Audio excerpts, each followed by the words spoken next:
that guy water. Everybody good? Yes. All right, we just believe in what we sing around here. This is kind of funny. I've said this before, but we went to see Iron Bell. It's one of our music people that we like, and they were up here at Marion, and if you've been here a while, you know what I'm talking about when I say this. They believe like we believe. They believe in the new covenant, and that you've been, they got it. You know what I mean by that? They got it. And so they're singing. Now this place is packed with church folk, right? Packed with church folk, religious folk, all kinds, right? And these guys are just singing these songs, and I mean, like we do here, singing these songs, and they're just talking about all the stuff we talk about, and they're just singing it. All these religious folk just singing away, And I thought, man, this is really good, This God is sneaky. He's sneaky. He's smart too. Jehovah sneaky. Jehovah sneaky, yeah. And so I'm sitting there taking all this in, and I'm thinking, man, you are really something else, because here's the deal. If they're all in there singing these songs, these guys have written these songs in Revelation. I mean, they know what they're talking about, right? So I said, if I was to take the mic and get up there on that stage and preach what it is that they just sang and everybody sang with them, they would stone me down the road. And I thought, man, ain't you something, Lord? You sneaking it in on them. Oh gosh, is everybody good? Yes. Is everybody all right? I mean, has anybody got a question before we get going, or starting place? I always like to give the opportunity. When's Jesus coming back? That's a good question. When's Jesus coming back? I want to go. You want to go? That's a loaded question, all right? But I will say this about that. Jesus said no man knows the hour, day, or the hour, right? But Jesus said, oh boy, I got guests,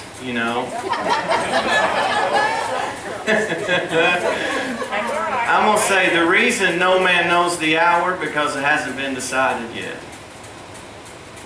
Jesus said, only until the gospel of the kingdom is preached throughout the whole world, then the end will come. So it's up to what's being preached. And the gospel of the kingdom has not been preached. So I'm going to go way out on a limb. Now you all can stone me down the road, I guess, if you want to. But I'm going to go out on a limb and tell you that you can go ahead and unpack your suitcase. I go outside every day and wait for it. Yeah. Watch the eastern sky. Yeah. Here's the deal. Here's the deal. We've put, oh gosh. We've put way more faith in the rescue mission of God than we have in the purpose of why we're actually here. If He would have, if it was, oh boy, if it was the purpose of God to take us to heaven and for us to, let me give this disclaimer right quick. I believe in heaven, and I'm going. All right? Even if I'm wrong about this, you can be mad at me now, and I'll still be right beside you singing hallelujah. All right? I'm just saying, if my whole purpose was to be in heaven with God, He would have put me there to begin with. We have purpose in this earth. And the reason, here's the reason it's not happened, is because the people of God have been sitting in church saying, when's Jesus coming back? Or we can't wait for Jesus to come back. And we've been focused on all of that instead of letting the gospel transform us into who we really are created to be and the purpose that He has destined for us, and walking in that and watching the earth get changed and the gospel of the kingdom get preached and hearts and lives get changed everywhere. The devil gets whooped and the people of God take over. That sounds a little bit more like the gospel than, Lord, come quickly. We're getting beat up down here. Oh.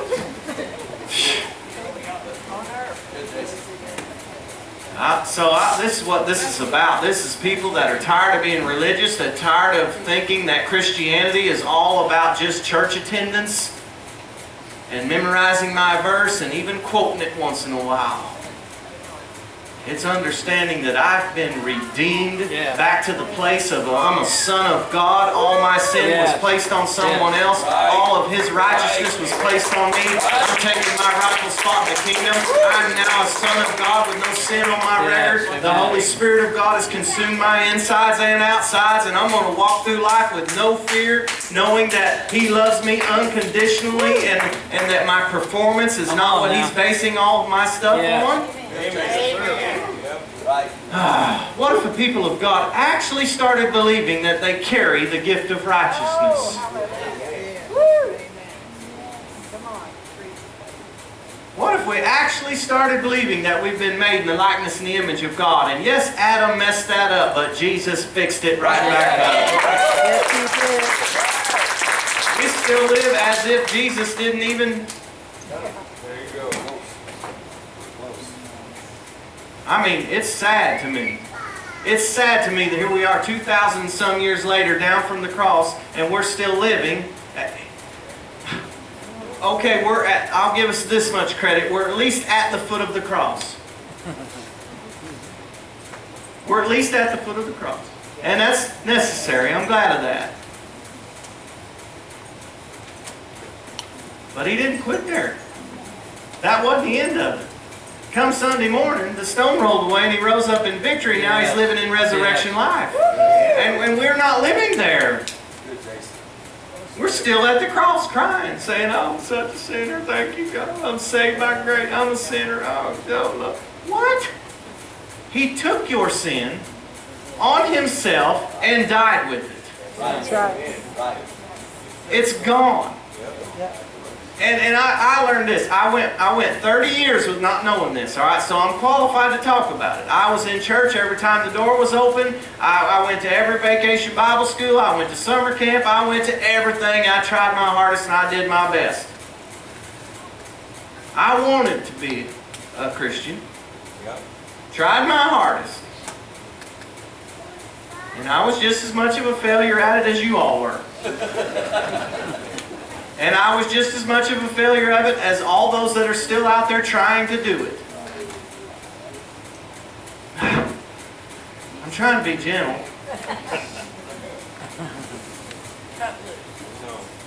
What was I saying?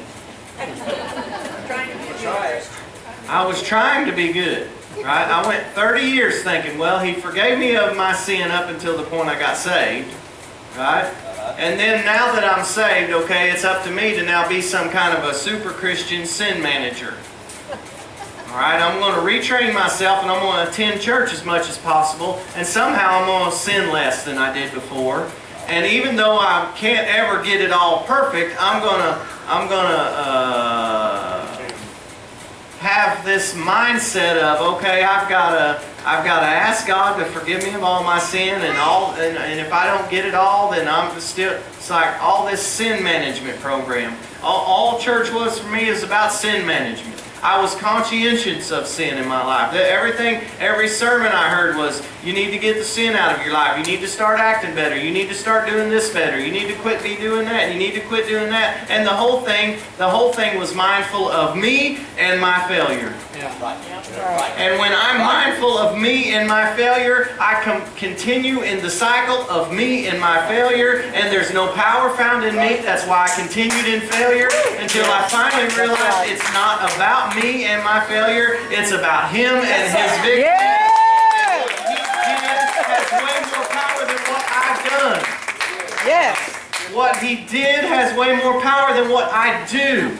Yes. Kirk said last weekend, here's what pride is. The definition of pride is you elevating your opinion above God's opinion. Right. Watch this. You can say, well, I'm just an old sinner. Right? Doesn't that just sound so humble? Pride. Because you're elevating your opinion above God's opinion. God's opinion is, I dealt with sin in the body of my Son. He died with it, and it's over with. There's no sin on your record. It's not just up until the point you got saved. It's not just the ones that you've took tally of and got under the blood and run to the altar and cry and ask for forgiveness for. Manage at noon when you eat lunch. You got to get them. While you eat lunch, you got to get them covered then too, you know. And then before you, it's like sin, sin, sin, sin, sin. That's what we've made the whole thing about. And God's thrown all of that in the sea of forgetfulness, and He's sitting there like, I know what I'm talking about. Me and Him had this conversation. He's like, what is it exactly you're talking about? Can you just go on and put on the new covenant and wrap yourself in the robe of righteousness and realize that there's no more sin on your record? If God didn't forgive future sin, now look, He died on the cross 2,000 some years ago, and I don't know about you all or how old you are, but I wasn't there yet. And all of Jason's life was in the future at that point. So if He don't forgive future sin, guess what? I'm going to go out on a limb and say you all weren't there either. I'm going to go out on a limb and say all of y'all's sin was in the future. If He didn't, God created time. Time is a part of the creation.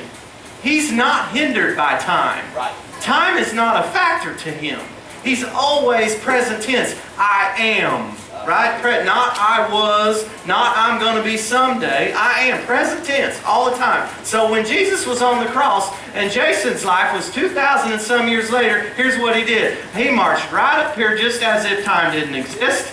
Gathered up all of Jason's wrongs, all of Jason's guilt, all of Jason's shame, all of Jason's failure, and put it on the body of Jesus, and Jesus died with it, and as far as He's concerned, it's dead and gone, and He sees me now in the same way that He sees Jesus. Amen.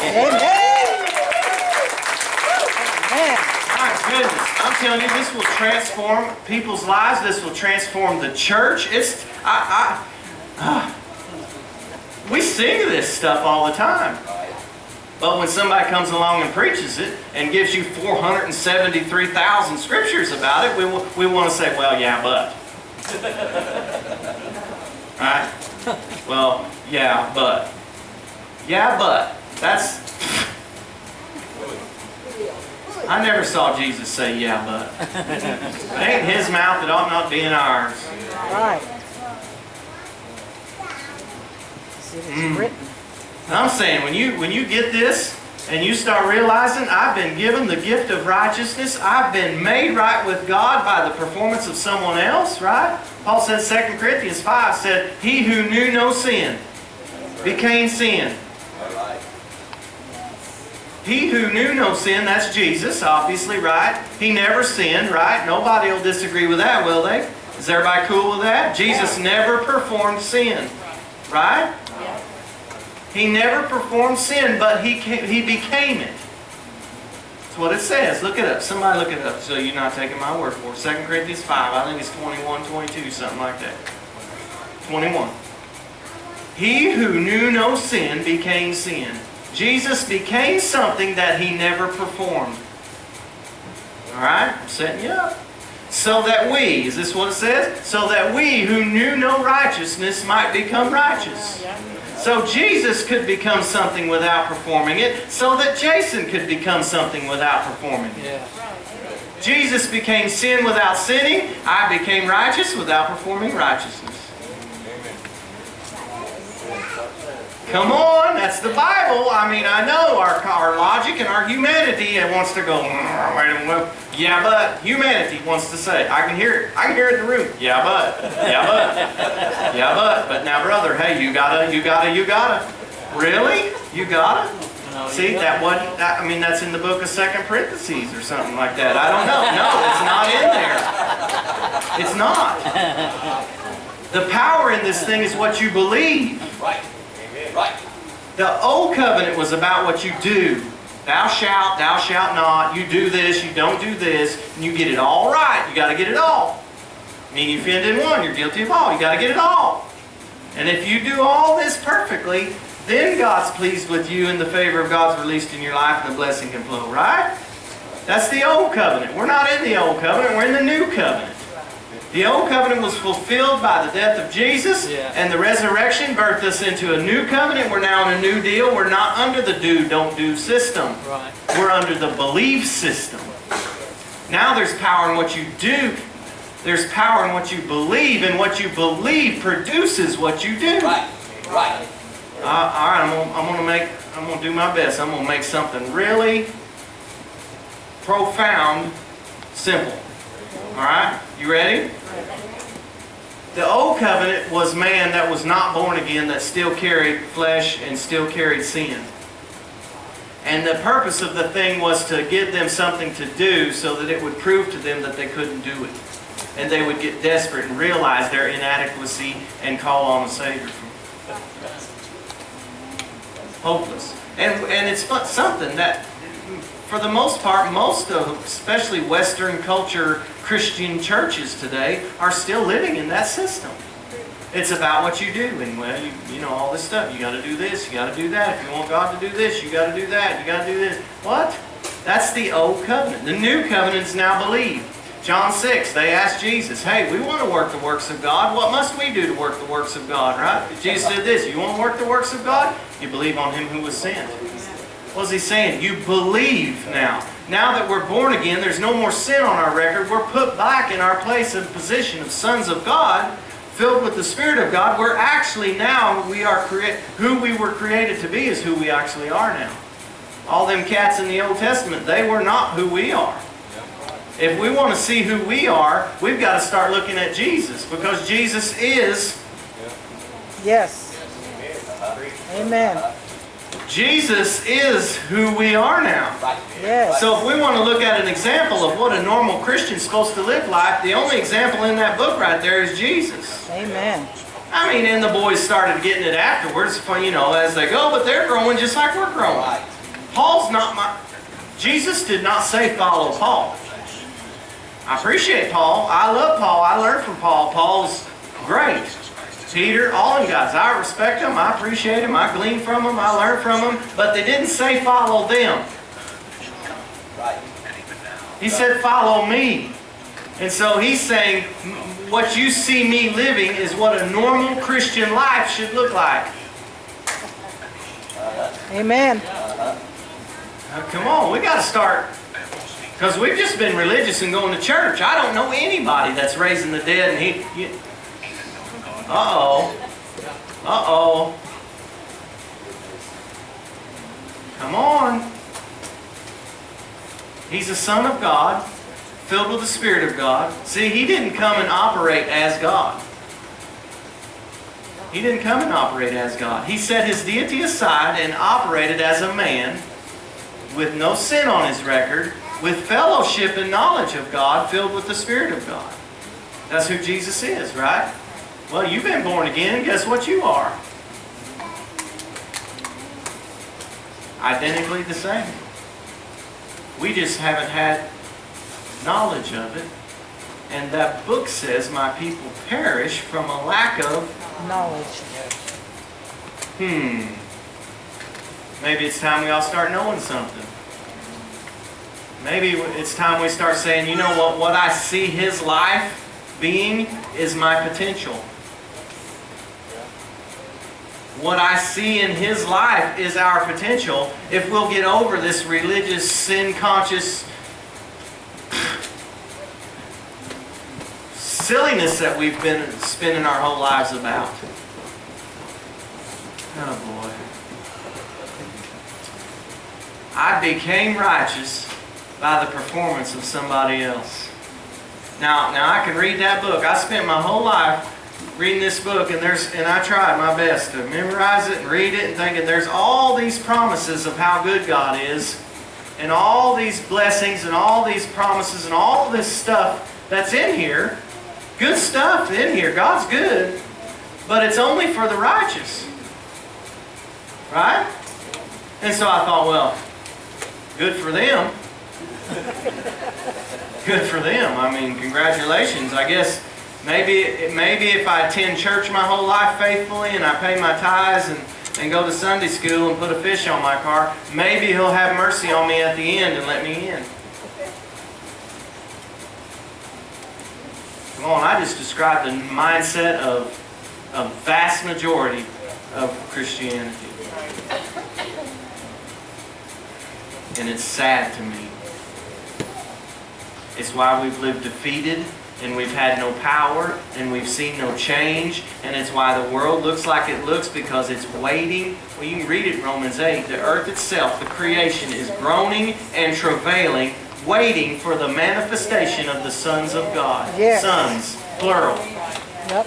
The earth itself, the earth. It didn't say just hang on, brothers, and struggle and let the devil whoop you until God feels sorry enough for you, and then He's going to send a rescue mission and bring your black eyes home. Come on, we believe that stuff, and it ain't in there. Good. He's coming after a bride. Now, what do you reckon the bride of God is going to... Yeah. All the people who have been saved are bride of God. That's right. That's right. And I think we ought to get the mindset of that's who we are. And I don't know about you, but I'm thinking if God had a wife, she'd be a smoking, hot, rich, powerful, not a beaten up woman, not beat up and woe is me and defeated and crippled and cursed. Oh, we've pushed all the things of God over to yonder. Well, we've reserved it all over yonder. Well, I'm going to get all that over yonder. All the good things we've pushed over to yonder because we've not had faith and not experienced them. And we've declared our doctrines and our theology by our experience instead of by the truth. Amen. We've let what happened and didn't happen and our experiences and what they had and this happened and that happened and we didn't see this, and we've let all that declare truth for us. Instead of saying, you know what, all this has happened because we've not known. But it's time we find out who we are and grow up into who we are and start standing on the Word of God and declaring who we are, knowing who we are, and start living life like it. And when the devil shows up, we kick him in the teeth and tell him to get his loser self out of here.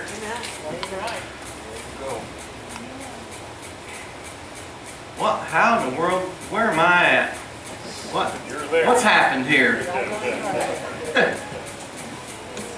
Have I got the right bunch? Yeah. I know I do, because you're here. You're in a building on a Wednesday night with manure on the walls and most of the ceiling falling down, and it's hotter than fire, and you're still... What did I say? Wednesday. Thursday. Thursday. It's Thursday. Yeah. It's Thursday. I mean, you're here. That tells me, and the preacher has a hat on. I mean, I almost got, well, I'm just saying, if you're here, that ought, whether you know it or not, here it's a sign for you to know that you're hungry for something more. Right. That it might not just be about carpet and thermostats and lighting candles or whatever and checking your attendance off and all this stuff. It might be about actually letting this Word come alive and transforming our hearts into who we really are, and watch what we believe go to work. That's where I was. You see how good God is? He brings me right back. I start saying what you do was the old covenant, what you believe is the new covenant. You want to work the works of God? Believe on Him who is sent, right? Here you go. I'm going to make it profound and simple at the same time. Then they're going to come and sing and massage it right on into you. You ready? It's the new covenant. The power is in what we believe. All right? So if we believe we're defeated, guess what we are? Defeated. If we believe we're sinners, Come on. Grace or not. uh-oh. So we've tried hard. We've had good intentions. I mean, we wanted the meanest fiery preacher there was to stomp our toes and try to whoop us into shape. And we try harder. And we'd rededicate. And we'd rededicate again. And we'd keep trying. And we'd keep trying. And we keep on believing that we're sinners. And when you believe, watch this, the power of God lives inside of you. And the power is turned loose on what it is that you believe, right or wrong. If you believe you're a dog, you're going to be barking and wagging your tail. If you believe you're a monkey, you're going to be out there climbing trees eating nanner. If you believe you're a sinner, You gave power to that thing, and now you've given it license to produce fruit in your life, and it's producing fruit by a power outside of yourself is producing fruit into what it is that you believe. Believing you're a sinner produces power to produce fruit and display what it is that you believe, and is proof of what it is that you believe. Oh boy, what if some silly cowboy come along and started reading this Bible and saying, look, the gift of righteousness, Romans 5:17, you can look it up. I just read to you, he who knew no sin became sin, so that we who knew no righteousness might become righteous. What if we actually started believing the truth that our sin really is gone, we've been made new, and now we're the righteousness of God? What if the power of God was turned loose into us believing we've been made right with God, and I believe now that I'm the righteousness of God?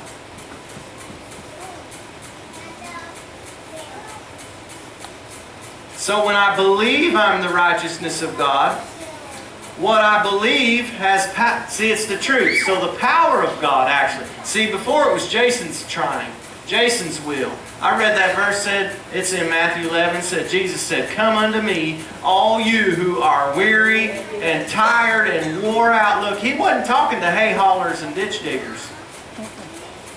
He wasn't talking about the blisters on their hand and their sore backs was how hard they were working.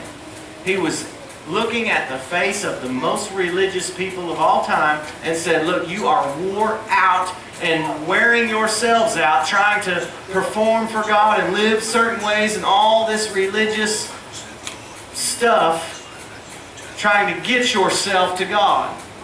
He said, you're wore yourself out with this stuff. You can't even get yourself to God. Come unto me, all you who are wore out and ready to give up on trying to get yourself there, and I'll give you rest. You know why I'll give you rest? It's because I'm going to give you the gift of righteousness, and you no longer have to get yourself there. I'm going to get you there. Yes. God is now pleased with you. God is now in a good mood. He's not an old man with a stick ready to whack you and waiting on you to sin. Sin consciousness produces sin. Right. Yes, it does. Righteousness conscious produces righteousness. Yes. You start believing you're right with God. You start thinking, oh my gosh, I mean, what I'm telling you about, you sing it, all this stuff, it's like it's invaded my life. It's all I can think about now. I mean, I have not. All right, you ready? I know some of y'all haven't been here before, but most of